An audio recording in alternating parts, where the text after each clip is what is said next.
Ну, я считаю, идеальный Казахстан – это справедливый, честный, порядочный Казахстан. Я думаю, что это Казахстан, в котором нет расизма, нет угнетения по каким-либо признакам. То есть Казахстан, который строится ввысь, а не продолжает стоять на одном месте, чтобы заполнялись пустые пространства, чтобы инновации шли вверх. Люди тоже развивались, чтобы не стояли на одном месте, потому что у нас есть много людей, которые живут по старым принципам и очень консервативны. Мой идеальный Казахстан – это где взаимопонимание, где безопасность и стабильные цены, где народ очень добрый, хорошо относится друг к другу, и где государство умеет слушать и слышать народа.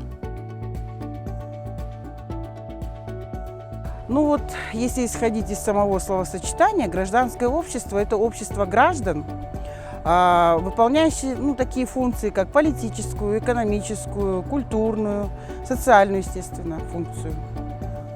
Но я считаю, что гражданское общество – это тот слой населения, который умеет донести свою мысль до государства, который отстаивает права народа, который может что-то сделать именно для народа, для населения.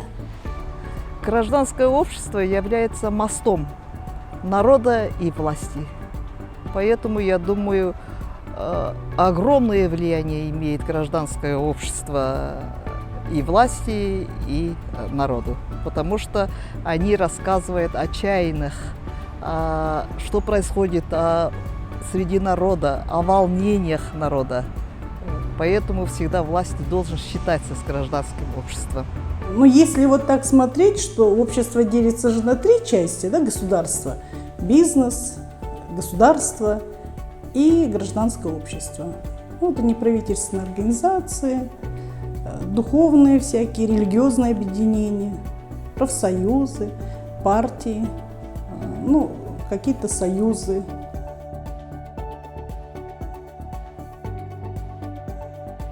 Я думаю, что принятие государством этих активных граждан, все-таки любые инициативы, они только могут быть в партнерстве с государством, с государственными чинами, с государственными органами, только в партнерстве с ними. С властью и государством, я считаю, вот смотрите, сейчас в последнее время тенденция пошла уже, и мне это нравится, что государство идет навстречу, больше общественных приемных стало, больше встреч с населением стало. Также, например, я вот наблюдаю, что депутаты, например, маслихаты наши, выезжают прямо на места по заявлениям наших граждан. То есть это радует, и, скорее всего, этот диалог состоится в ближайшее будущее. Они могут прийти в нужные места там, чтобы им помогли именно идею развить. Они туда приносят маленькую искру, а дальше продвигают это в костер люди.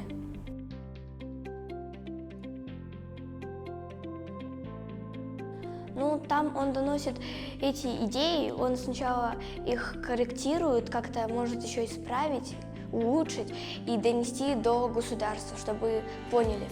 С таким названием и то, что есть такой центр, я впервые узнала об этом в октябре прошлого года. Тоже были идеи какие-то, я не знала, что делать с этими идеями. И тогда я узнала от активных граждан, так скажем, нашего города, что есть Центр гражданских инициатив, который находится по адресу Ауэзова, 19. Впервые я пришла сюда и здесь получила консультацию, информационная такая у них деятельность, образовательная деятельность. И теперь я понимаю, что есть такие центры не только здесь у нас в Астане, есть и в других городах, и понимаю их функцию и деятельность, что она очень важна. Біздің ұсынысымыз жылдан жылға көбейе береді. Өйткені өмір деген өзгеріп жатыр. Қазіргі өмірді бұрынғы жағдаймен, бұрынғы өмірмен салыстыруға болмайды. Дүние жүзі қазір басқаша өзгерді. Сондықтан біздің айтып жататын ұсыныстарымыз өте көп.